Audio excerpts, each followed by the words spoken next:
Potassium के बाद phosphorus वो दूसरा एलिमेंट है जिसकी वजह से आपकी बहुत ज़्यादा खुराक बंद कर दी जाती है। आपका दूध भी बंद, दही भी बंद, लस्सी भी बंद, अंडे भी बंद, खजूर भी बंद, ड्राई फ्रूट्स और नट्स भी बंद, ताकि आपका फास्फोरस ना बढ़ जाए। अब ये थी ट्रेडिशनल पुरानी अप्रोच।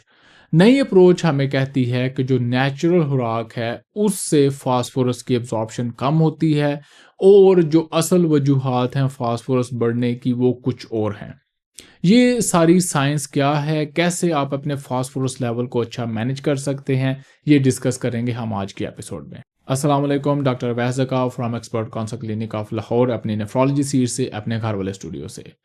फास्फोरस का हमारी बॉडी की ओवरऑल मेटाबॉलिज्म में और स्पेशली एनर्जी मेटाबॉलिज्म में बहुत अहम किरदार है। लो फास्फोरस भी खराब है, लेकिन हाई फास्फोरस बहुत ही बड़ी खराबी है। नॉर्मली होता क्या है कि गुर्दा मेन ऑर्गन है बॉडी में जो कि आपका फास्फोरस बॉडी से बाहर निकालता है। जब गुर्दा कमज़ोर हो जाता है, किडनी डिजीज़ स्टेज 3 की लेट स्टेज से स्टेज 4 की तरफ जाती है, तो गुर्दे की फास्फोरस को जिस्म से बाहर निकालने की कैपेसिटी कम होती जाती है।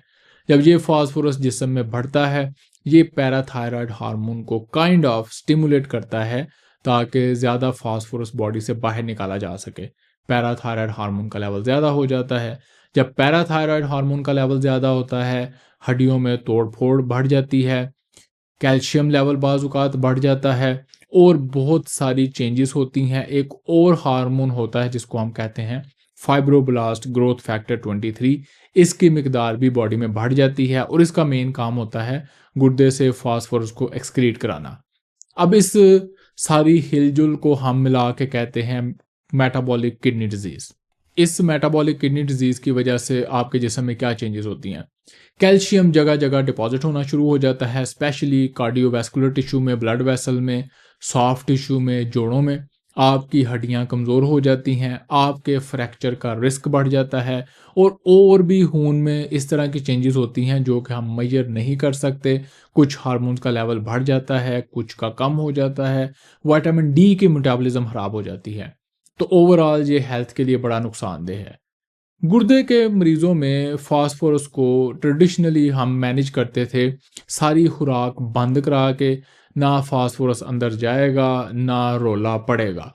अब हमारी अप्रोच चेंज हो रही है और जो ही न्यूट्रिशन की साइंस तरक्की कर रही है, हमें पता चल रहा है कि हर खुराक का हाई फास्फोरस इक्वली काम नहीं करता। उसका अब क्या मतलब है? उसका मतलब ये है कि किसी एक खुराक में हो सकता है सेम अमाउंट हो कंपेयर टू दूसरी खुराक के फास्फोरस की, लेकिन इनमें से एक का फास्फोरस ज़्यादा एब्जॉर्ब होगा और खून में पहुंचेगा, एक का कम होगा। अब जिन खुराकों में फास्फोरस कम एब्जॉर्ब होता है जिस्म में, जिसको हम फास्फोरस की बायोसेसिबिलिटी या बायो अवेलेबिलिटी कहती हैं, वो होती हैं plant based foods. Plant based foods में पौधों वाली खुराक में फाइटेट एक कंपोनेंट होता है जो कि फास्फोरस को बहुत ज़्यादा एब्जॉर्ब नहीं होने देता। तो आपका ब्लड फास्फोरस लेवल इस खुराक के बाद ज़्यादा शूट नहीं करता। फिर एनिमल बेस्ड प्रोडक्ट्स आ जाते हैं, उनमें से ज़्यादा फास्फोरस एब्जॉर्ब होकर खून तक पहुंचता है। और तीसरे नंबर पे हमारे पास आ जाती है process food, ultra process food, जिसमें कि फास्फोरस एज ए एडिटिव के तौर पे ऐड किया गया है। इसका फास्फोरस सीधा आप समझें कि आपके मैदे या आंतड़ियों से ब्लड में पहुंचता है और 100% फास्फोरस जो फूड में होता है वो आपके खून में पहुंच जाता है। तो जो plant based animal based diet है, सबसे पहले प्लांट बेस्ड डाइट, ये सबसे कम फास्फोरस आपको प्रोवाइड करेगा ब्लड में। एनिमल बेस्ड डाइट उससे ज़्यादा। और तीसरे नंबर पे एडिटिव्स फ्रॉम प्रोसेस फूड, वो आपको 100% फास्फोरस प्रोवाइड करेंगे। एपिसोड के दूसरे पार्ट में जाने से पहले एक मेन नंबर है कि कितना फास्फोरस डेली आपको लेना चाहिए। वो इंसान जिसका गुर्दा बिल्कुल ठीक काम कर रहा है वो ज़्यादा फास्फोरस भी ले लेगा, लेना नहीं उसको चाहिए, पर अगर उसकी खुराक में फास्फोरस ज़्यादा होगा भी तो गुर्दा उस फास्फोरस को खारिज कर देगा। लेकिन वो किडनी के मरीज़ जिनकी किडनी काफ़ी वीक हो चुकी है, उनके लिए रिकमेंड होता है कि 1000 मिलीग्राम से ज़्यादा फास्फोरस पूरे दिन में ना यूज़ करें। अब जब आपकी एक्सक्रीशन कम हो गई तो आपके पास दो ही तरीके हैं फास्फोरस लेवल को नॉर्मल लेवल पे लाने के लिए ज़्यादा से। नंबर 1 कि आपने इनटेक कम कर दिया, जिसको हमने पहले डिस्कस किया। अब दूसरा है कि आप उसका अहराज बढ़ा दें। तो गुर्दे के ज़रिए तो फास्फोरस के अहराज को बढ़ाने का हमारे पास कोई तरीका नहीं है, कोई इस तरह का डाययूरेटिक नहीं है, लेकिन आंतड़ियों से पहाने के रास्ते, स्टूल के रास्ते आप फास्फोरस का अहराज बढ़ा सकते हैं। उनके लिए जो अद्वियात यूज़ होती हैं, उनको हम कहते हैं फॉस्फेट बाइंडर्स। आप यूज़ भी करते होंगे लो फॉस के नाम से, सेवेलेमेर के नाम से। इनका काम होता है कि मैदे में जो आपका या आंतड़ियों में जो फास्फोरस पहुंच गया है खुराक के ज़रिए, ये उस फास्फोरस को बाइंड करें और उसको बाहर निकाल दें। अब इसके बाद नेक्स्ट लेवल की कुछ मेडिसिन्स आ रही हैं जो इन अद्वियात से हट के और मुख्तलिफ जगह पे काम करती हैं। उनका काम ये होता है कि इन अद्वियात से जो फास्फोरस बच के आपकी आंतड़ियों में रह भी गया है और जो सेल की दरमियान वाली जगह से निकल के ब्लड में चला जाएगा, वो उसको भी रोक देती हैं, जिसकी वजह से फास्फोरस की एब्जॉर्प्शन और भी कम हो जाती है, लेवल और भी अच्छा मेंटेन हो जाता है। और ये फॉस्फेट बाइंडर्स ज़्यादा यूज़ करने का मौका आता है लेट स्टेज 4 में, स्टेज 5 में, स्पेशली डायलिसिस के मरीज़ों में। डायलिसिस के मरीज़ों में इसलिए क्योंकि डायलिसिस के मरीज़ को हमने देना होता है high protein diet. For example अगर 70 किलोग्राम का इंसान है तो उसको तकरीबन 100-110 ग्राम प्रोटीन खाना पड़ता है और पर ग्राम ऑफ प्रोटीन तकरीबन होता है 14 से 20 मिलीग्राम फास्फोरस।